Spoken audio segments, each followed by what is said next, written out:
Now moving to the last part of factorisation. हमने सारे cases factorisation के class 8th algebraic expression में complete कर लिए हैं, which is also useful in class 9, and this is the last topic, last video on this chapter as well as on the factorisation. अभी हम कर रहे हैं मिडिल टर्म स्प्लिटिंग। इसके पहले भी मैंने एक वीडियो बनाया है, आप उसको भी देख सकते हैं। That will give you the better idea कि how the middle term splitting is applied. ठीक है, तो मिडिल टर्म स्प्लिटिंग पर हम कर रहे हैं। तो without delay let us start. जिन्होंने चैनल सब्सक्राइब नहीं किया है कर दीजिए। एक कमेंट भी बताइए कि आप समझ पा रहे हो या नहीं समझ पा रहे हो। Now the thing is that कि लास्ट केस इज दिस कि when expression is in this format ax² + bx + c। अब आप इसको देखेंगे तो आपको लगेगा a भी वेरिएबल है, x भी वेरिएबल है, तो इनमें डिफरेंस क्या है? वेरिएबल है, लेकिन हम जब कोई रूल वेरिएबल के फॉर्मेट में या अलजेब्रिक एक्सप्रेशन के फॉर्मेट में लिखते हैं तो जनरली हम कॉन्स्टेंट्स को ABCD के फॉर्मेट में लिखते हैं या फिर हम डिफाइन कर देते हैं। ठीक है, जैसे यहाँ पर x² एंड x, आप देखोगे फर्स्ट टर्म में x² आ रहा है, सेकेंड टर्म में x आ रहा है, मतलब x जो है वो वेरिएबल है। a, b and c they are changing. तो जो a, b एंड c हैं they are the numerical coefficient या नंबर्स हैं। ठीक है, तो यहाँ पर आपको ये डिफरेंस समझ में आना चाहिए कि इसमें क्या वेरिएबल है एंड क्या आपका कांस्टेंट है। So when you are doing this, तो हमारे पास मिडिल टर्म स्प्लिटिंग होगी। अब मिडिल टर्म को हम किस तरीके से स्प्लिट करेंगे? वही सेम कॉन्सेप्ट है, फर्स्ट एंड थर्ड टर्म को हमें मल्टीप्लाई करना है। तो जब हम फर्स्ट एंड थर्ड टर्म को मल्टीप्लाई करेंगे तो हमारे पास क्या आएगा? AC(x²). अब जो आपका bx है तो हमें bx को इस फॉर्मेट में चेंज करना है कि मल्टीप्लिकेशन के बाद तो AC की वैल्यू आए, AC(x²) आए, और एडिशन या सब्ट्रैक्शन करने के बाद bx आए। ठीक है, तो यही कॉन्सेप्ट होता है जो कि हमें अप्लाई करना है, राइट? तो we are going to do it with the question, so it will make you more easy to understand. तो चैनल में अंत तक तो आप वीडियो में अंत तक बने रहिए so that you can solve different questions and you will be able to understand how to solve these questions easily without any mistake. ठीक है, थोड़ी सी वीडियो लंबी हो जाएगी, बट आई गेस कि when you are doing yourself and practising with it with me, so you will not feel that video is too much long. Okay, so let us start with the question. The first question is 3p² minus 9p minus 12. यहाँ पर देखिए हमारे पास क्या क्या numerical values हैं, 3, 9 and 12. अब if we see all these three numbers are divisible by 3, right? तो जब हम इसे डिवाइड करेंगे 3 से तो आपके पास क्या बचेगा? 1, 3 and 4. अब 1, 3 एंड 4 में कुछ भी कॉमन नहीं है, तो आपके पास एक फैक्टर तो इसके लिए क्या निकल कर आ गया? 3। तो सबसे पहले हम 3 को बाहर लिख लेते हैं और ब्रैकेट में आपके पास क्या बचेगा? 1p² minus 3p minus 4। अब यदि आप इसे देखेंगे तो ये आपका किस फॉर्मेट में आ गया? x² + px + q, जो कि हमने प्रीवियस वीडियो में किया हुआ है। ठीक है, सेम इसी फॉर्मेट में आ गया। तो अब आपको क्या करना है? You have to multiply this first and third term. तो जब आप फर्स्ट एंड थर्ड टर्म को, आप ये जो कॉन्सेप्ट वाला कॉलम है जिसे मैं रफ कॉलम कह रही हूँ, ये आप राइट साइड पे सॉल्यूशन के बनाते जाइएगा तो you will not make any kind of mistake. अब फर्स्ट एंड थर्ड टर्म को आप मल्टीप्लाई करते हो तो क्या आ जाएगा आपके पास? 4p², right? अब 4p² में 4 आपके न्यूमेरिकल वैल्यू है, तो 4 के आप सारे फैक्टर्स लिखिए। तो 4 के आपके पास क्या क्या फैक्टर्स आते हैं? 1, 2 एंड 4। ठीक है, अब you have to choose the 2 factors. जैसे मान लीजिए मैंने 1 एंड 2 को लिया, तो 1 एंड 2 को मैं मल्टीप्लाई करती हूँ तो मेरे पास -4 नहीं आएगा, तो that means it is not good. तो I can use 1 and 4। 1 and 4 को जब मैं मल्टीप्लाई करती हूँ तो -4 आ सकता है if I take 1 number negative and 1 number positive. अच्छा, मिडिल में मुझे क्या चाहिए? -3 चाहिए है। ठीक है, तो हाँ, यहाँ से यदि मैं -4 एंड +1 ले लूँगी तो सब्ट्रैक्शन हो जाएगा। सब्ट्रैक्शन होने के बाद ऑपोजिट इंटीजर साइन है तो सब्ट्रैक्शन होगा, और सब्ट्रैक्शन के बाद मिडिल साइन क्या आएगा, माइनस। प्लस इसे आप जब मल्टीप्लाई करोगे तो जब आप मल्टीप्लाई करोगे -4 एंड 1 को तो इट विल कम -4, राइट। तो हमारी दोनों ही कंडीशंस फुलफिल हो जाएंगी if you are taking if you are splitting this -3p in the form of 4 and 1। तो 3 को हम as it is copy down कर लेंगे और यहाँ पर हमारे पास क्या आ जाएगा, p² -4p + p -4। अब तो आपको इजीली समझ में आएगा कि आपको कैसे कॉमन लेना है। In these two first terms p is common, तो 3 write down outside p. Here what will left, p -4, p -4 inside the bracket. Then यहाँ पर आपके पास प्लस आएगा 1, क्योंकि +1 ही दोनों में कॉमन है और कुछ तो कॉमन है नहीं, तो p -4, ठीक है। अब ये आ गया आपके पास, इस तरीके से स्प्लिटिंग हो गई। अब देखिए 3, then what is common, p -4 into p + 1. तो what are the factors, 3 into p -4 into p + 1. तो this will be your answer. Understood? Now let us move to the next question. आप जितने क्वेश्चंस को समझेंगे और खुद करेंगे उतना ज़्यादा आपके लिए अच्छा होगा। तो मेरे ख्याल से आप वीडियो के अंत तक बने रहिए, एक एक क्वेश्चन को देखिए और फिर उसके बाद उसे सॉल्व भी करिए। Easily you will be able to understand. अब यहाँ पर आप देखो 2a² -14a + 24। हम सारे न्यूमेरिकल वैल्यूज़ को यहाँ पर लिख लेते हैं, 2a -14 एंड 24, ठीक है। इसमें कॉमन फैक्टर क्या नज़र आ रहा है आपको, 2, राइट। तो यहाँ पे क्या बचेगा, 1 -7 एंड 12। तो 2 तो ऑलरेडी कॉमन है, इसे मैंने कॉमन लिख लिया। यहाँ पे क्या बचेगा, a² -7a + 12, ठीक है। अब when you multiply the first and third term, what you are going to get, 12a²। अब 12a² आपका पॉजिटिव है, जबकि आपका मिडिल टर्म है वो नेगेटिव है, ठीक है, कोई दिक्कत नहीं है। 12 के हम सारे फैक्टर्स लिख लेंगे, 1 2 3 4 6 एंड 12। देखिए अब मैं 3 एंड 4 को यदि पिक करती हूँ, 3 × 4 12 आएगा।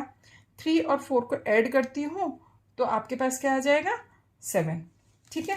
अब यहाँ पर -7 है, दैट मीन्स कि -3 -4, मतलब -3 को भी नेगेटिव रखना पड़ेगा और 4 को भी नेगेटिव रखना पड़ेगा, तभी ये दोनों ऐड होके -7 बनाएंगे। प्लस जब आप इसको मल्टीप्लाई करोगे -3 एंड -4 को, तो it will make +12। So when both the numbers are negative and they added, final operation will be addition and result will be negative. And when both the integers are negative, they are multiplied, तो final answer will be positive. ये आपका integer का rule है। So just split the middle term. तो middle term के splitting के बाद क्या आएगा, -3a -4a + 12, ठीक है। अब मैंने आपको बताया था कि कॉमन लेने का क्या मतलब होता है। यदि आप प्रीवियस वीडियो को लास्ट तक देखा होगा आपने, तो आपको समझ में आ जाएगा कि कॉमन लेने का क्या मतलब होता है और कॉमन हम कैसे लेते हैं। तो इसका जो फैक्टराइजेशन वाला प्रीवियस वीडियो है 6th F पार्ट, वो आप ज़रूर देखिएगा। अच्छा, अब यहाँ पर इन दोनों में देखिए a कॉमन है, मतलब हम a² को a से डिवाइड करेंगे। तो a² को जब हमने a से डिवाइड किया, ब्रैकेट में क्या बचेगा, a। -3a को भी मैंने a से डिवाइड किया तो बचेगा 3। अब यहाँ पर देखिए दोनों में क्या कॉमन है, in both the terms -4 is common, तो -4 को आप ले लीजिए बाहर, तो यहाँ पे क्या बचेगा, a। हमें कोशिश ये करनी होती कि जैसे मैंने फर्स्ट टर्म में कॉमन लिया तो मेरा मल्टीप्लिकेशन में जो कॉमन टर्म आया वो a -3 आया है। तो हम कोशिश ये करेंगे जो सेकेंड पेयर है उसमें भी हम इस तरीके से कॉमन लें कि हमारा जो सेकेंड टर्म है कॉमन लेने के बाद वो भी a -3 है। तो हम यहाँ पे माइनस कॉमन ले लेंगे क्योंकि ये पॉजिटिव है, तो जब हम इसमें से माइनस कॉमन लेंगे तो यहाँ पे क्या आएगा, माइनस। तो when 12 will be divided by -4, तो इट विल कम -3। तो देखिए यहाँ पर आपके पास क्या कॉमन आ गया, a minus 3. अब inside the bracket you can see a minus 3 is common and a minus 4 is common. तो अब आपके पास क्या बचता है यहाँ पर 2 into a minus 3 into a minus 4. तो in this way you have done the factorization. Understood? Now we are moving to the next question. अब यहाँ पे देखिए first and third term has a numerical value which is explicitly visible. Middle term में तो कोई value show नहीं हो रही, तो इसका क्या मतलब हुआ, यहाँ पर 1 है. ठीक है, तो हम फर्स्ट एंड थर्ड टर्म को मल्टीप्लाई करते हैं, -6p² आएगा आपके पास. अब 6 के हम सारे फैक्टर्स लिखते हैं, तो 6 के फैक्टर्स क्या आ जाते हैं 1 2 3 एंड 6, जिसमें से मैं 2 और 3 को पिक करूँगी. इनको यदि मैं सब्ट्रैक्ट करती हूँ तो क्या आ जाएगा आपके पास 1 आ जाएगा. तो हमारा मिडिल टर्म बन सकता है, राइट. अब यहाँ पर देखो मिडिल टर्म कैसा है, पॉजिटिव है, जबकि जो थर्ड टर्म है वो आपका नेगेटिव है. इट मीन्स कि जब आप मल्टीप्लाई करोगे तो one of the integer must be negative. ठीक है, तो यहाँ पर हम -2 कर देंगे और +3 कर देंगे, तो 3 - 2 + 1 ही आएगा. तो मिडिल टर्म आपका पॉजिटिव रहेगा, इन दोनों को मल्टीप्लाई करेंगे आप तो नेगेटिव आएगा. तो इसी तरीके से हम इसे स्प्लिट करते हैं, 6p² + 3p - 2p - 1. ठीक है, अब इन दोनों में देखिए एक तो p भी कॉमन है प्लस न्यूमेरिकल वैल्यू 3 भी कॉमन है, तो 3p आपने कॉमन लिया, 6p² को आपने 3p से डिवाइड किया, क्या बचेगा 2p. ठीक है, 3p divided by 3p 1 left. अब इन दोनों में माइनस साइन कॉमन है, तो -1 आपने कॉमन ले लिया, 2p + 1. ठीक है, अब इन दोनों में देखिए, इन दोनों टर्म्स में, in both the terms 2p + 1 is common, तो 2p + 1 you take common and inside the bracket what left 3p - 1. So in this way you have done the factorization. Understood? Now moving to the last problem. ठीक है, यहाँ पर देखिए, यहाँ पर क्या है 4 28 एंड -72. तो आप सेम प्रोसेस पे जाइए, 4 28 एंड 72.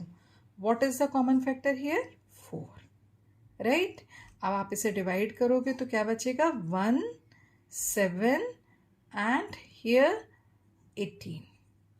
ठीक है, after multiplication -18 should come and on the addition और सब्ट्रैक्शन +7 शुड कम. ये आपको थोड़ा सा सोचना पड़ेगा. तो यहाँ पे सबसे पहले मैं 4 लिख देती हूँ, and what will left inside the bracket c² + 7c - 18. ठीक है, अब हमने फर्स्ट एंड थर्ड टर्म को मल्टीप्लाई किया, -18c² आएगा. ठीक है, अब -18 या 18 के ही सिर्फ आप सिंपल फैक्टर्स लिख लीजिए, 1 2 3 देन 6 एंड 9. तो आई गेस अब तो बहुत ईजिली आपको समझ में आ गया होगा. 9 एंड 2 का कॉम्बिनेशन ऐसा है कि after subtraction it will give you 7 and on multiplication it can give -18. तो इसके लिए हमें +7 लेकर आना है, तो मतलब 9 को प्लस रखना पड़ेगा एंड 2 को नेगेटिव रखना पड़ेगा. तो आपके पास इन दोनों को मल्टीप्लाई करोगे तो -18 आ जाएगा, और आप सब्ट्रैक्ट करोगे तो +7 आ जाएगा.